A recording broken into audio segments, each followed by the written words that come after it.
Hi friends, మీరు thumbnail చూడగానే మీకు అర్థమై ఉంటుంది. ఈ వీడియోలో మనం డేటాబేస్ మేనేజ్మెంట్ సిస్టమ్ గురించి మాట్లాడుకుందాము.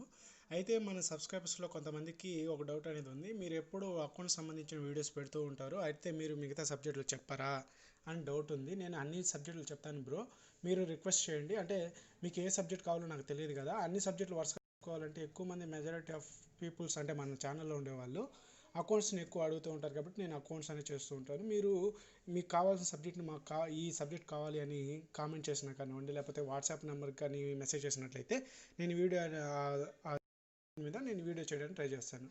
మన సబ్స్క్రైబర్లో ఒకరు ఫ్రెండ్ అనేవాళ్ళు మన డేటాబేస్ మేనేజ్మెంట్ సిస్టమ్ గురించి ఎక్స్ప్లెనేషన్ కావాలి బ్రో, నాకు అర్థం కాలేదు, మా కాలేజీలో కొంచెం డిఫికల్ట్గా అనేది ఎక్స్ప్లెయిన్ చేశారు, అంటే చాలా సీరియస్గా అనేది తీసుకోమని చెప్పారు, అంటే దీంట్లో మార్క్స్ చాలా తక్కువని వస్తాయని బాగా చదవాలని చెప్పారు. బట్ డేటాబేస్ మేనేజ్మెంట్ అనేది మీకు తెలియదు కాబట్టి మీకు భయం అనిపిస్తుంది. బట్ డేటాబేస్ మేనేజ్మెంట్ అనేది మీకు ఈజీగా ఎగ్జాంపుల్గా నేను చాలా సింపుల్గా అనేది ఎక్స్ప్లెయిన్ చేస్తాను. అయితే మన ఛానల్ని అంటే మణికృష్ణ క్యాంపస్ని ఎవరు ఫస్ట్ టైం విజిట్ చేసినట్లయితే మన ఛానల్ని సబ్స్క్రైబ్ చేసుకొని మన వీడియోస్ని లైక్ చేయండి. అదేవిధంగా మీ ఫ్రెండ్స్ అండ్ ఫ్యామిలీస్కి ఈ వీడియోస్ని షేర్ చేసినట్లయితే వాళ్ళకి ఎగ్జామ్స్లో అనేది యూజ్ అవుతుంది. అదేవిధంగా డేటాబేస్ గురించి తెలుసుకోవడానికి కానివ్వండి, ఇన్ఫర్మేషన్ చాలా అంటే చాలా యూజ్ అవుతుంది. అదేవిధంగా 10K సబ్స్క్రైబర్స్ రీచ్ అవ్వాలని టార్గెట్ పెట్టుకున్నాం. బట్ మనకు ఉన్న దరిద్రం ఏంటంటే 100% సబ్స్క్రైబర్స్ అంటే యూ కౌంట్లో 100% 100 మంది యూజ్ చేస్తున్నారు అనుకోండి మన వీడియోని, దాంట్లో మనకి 5 or 10 పీపుల్స్ మాత్రమే సబ్స్క్రైబ్ చేస్తున్నారు, మిగతా వాళ్ళు చేయట్లేదా అంటే మన వీడియోస్ చూస్తున్నారా లేదా అంటే ఖచ్చితంగా మన వీడియోస్ అనేది వాళ్ళు చూస్తున్నారు. వాళ్ళు సబ్స్క్రైబ్ చేసుకున్నట్లయితే మన ఛానల్ అనేది చాలా అంటే చాలా స్పీడ్గా గ్రోత్ అవుతుంది. అదేవిధంగా నేను నెక్స్ట్ వీడియోస్ చేయడానికి కూడా నాకు మోటివేషన్ అనేది ఉంటుంది. అదేవిధంగా చాలామందికి వాట్సాప్ నెంబర్ అనేది కనిపించట్లేదు, అబౌట్లో అనేది యూట్యూబ్ అబౌట్లో అనేది చెక్ చేసుకున్నట్లయితే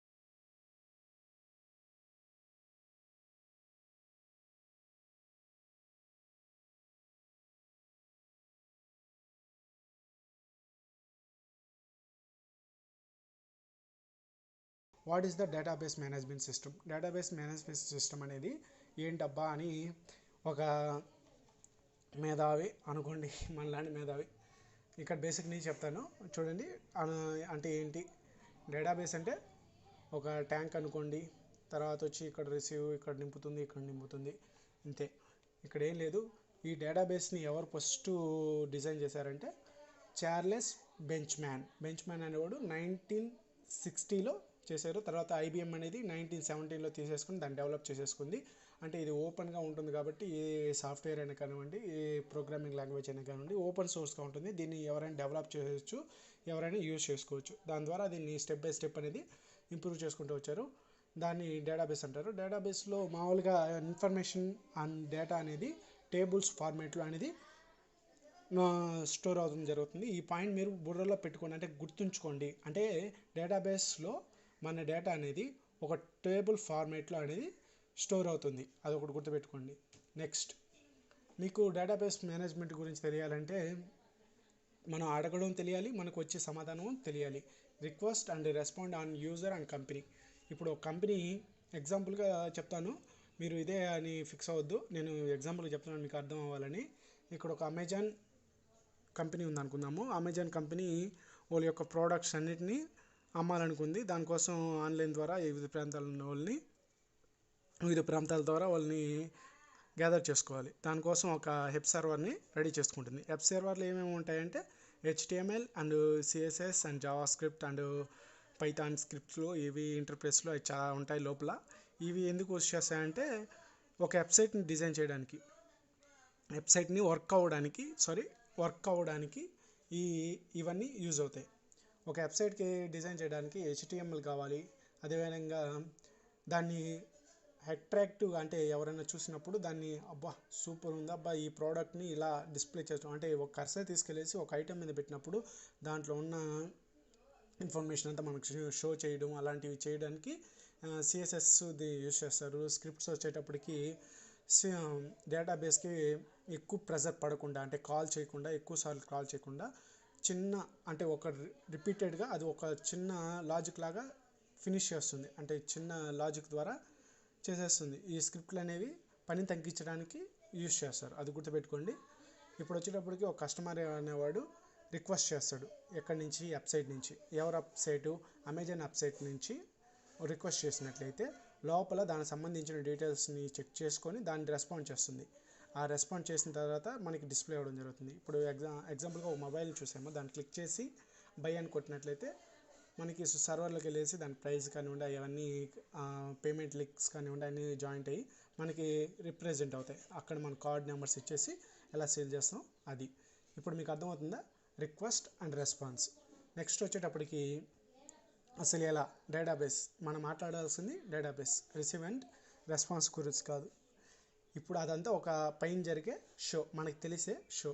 కాకపోతే లోపల జరిగే విషయాలు ఏంటంటే, ఇప్పుడు డేటాబేస్ అనేది ఇక్కడ మనకి ఉందనుకుందాము. ఇక్కడ మన యూజర్మి వీళ్ళ కంపెనీ. ఒక యూజరు ఒక వెబ్సైట్లో కానివ్వండి, ఒక యాప్లోకి కానీ రావాలి అంటే వాళ్ళకి ఒక సంబంధించిన ఒక యూజర్ ఐడితో వస్తారు. అంటే ఐపీ అనుకోండి, ఐపీ ద్వారా వస్తారు, లేకపోతే యూజర్ లాగిన్. ఇప్పుడు అమెజానే అనుకోండి, అమెజాన్లోకి లాగిన్ ఏమైనా బై చేయాలంటే లాగిన్ అవ్వడం మస్ట్. ఎందుకంటే వాళ్ళ కౌంట్ అనేది ఉంటుంది.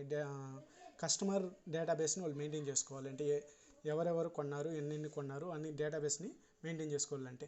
ఇప్పుడు ఈ మంత్ అనేది ఒక ప్రోడక్ట్ని పర్చేస్ చేస్తాం, నెక్స్ట్ మంత్ వచ్చి మళ్ళీ ఇంకో ప్రోడక్ట్ అనేది పర్చేస్ చేసాం అనుకోండి, మనకి 2 డేటాబేస్ అనేది కన్వర్ట్ చేయరు.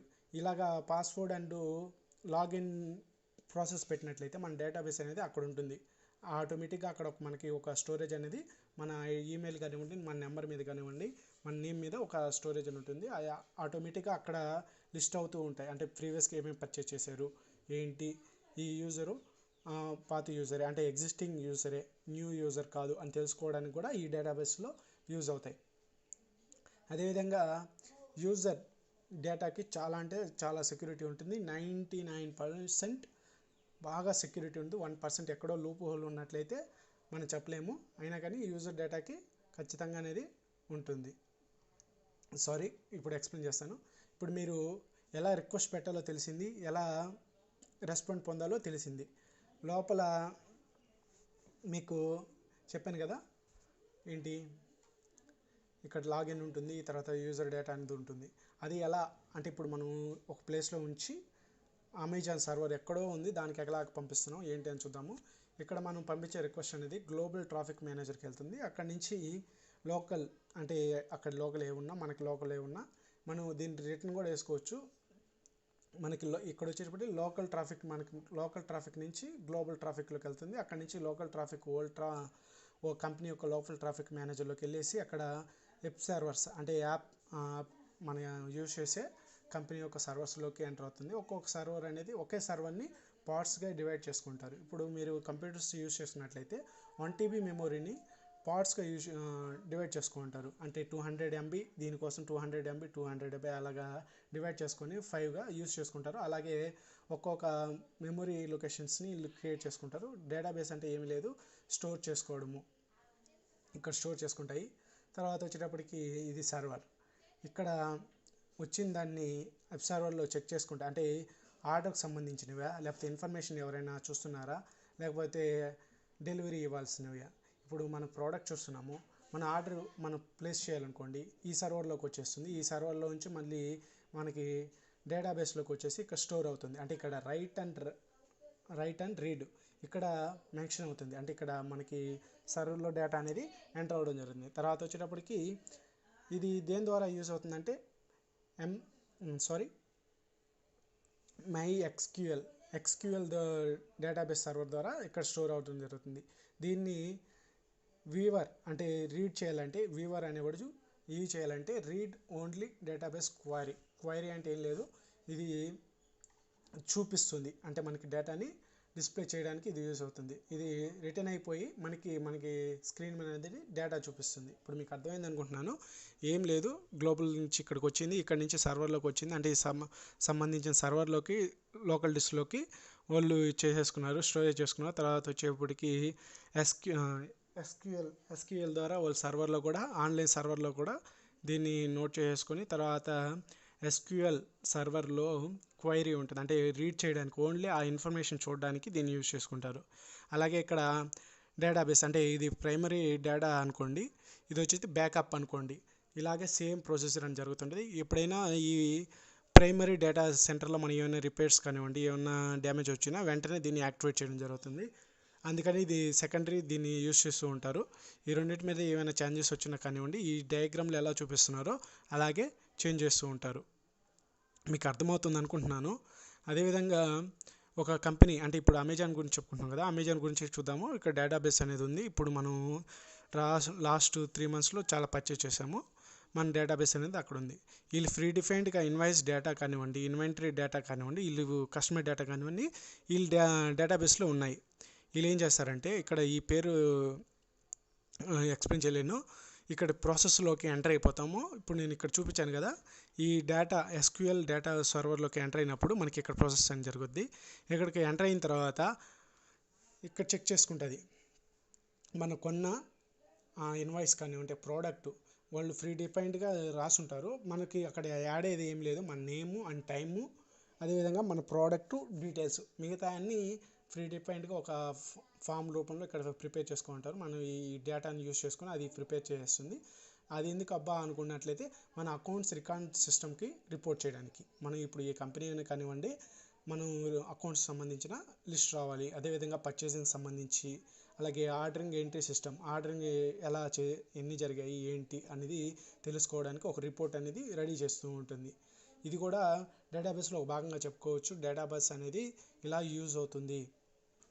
ఏమీ లేదు, ఒక యూజ్ ఆఫ్ అమౌంట్ని, అంటే ఒక యూజర్స్ యొక్క, మీ కాలేజీలో ఉన్న అందరి ఇన్ఫర్మేషన్ని ఎక్కడి నుంచైనా ఎప్పుడైనా యాక్సెస్ చేయగలిగితే మనం దాన్ని డేటాబేస్గా చెప్పుకోవచ్చు.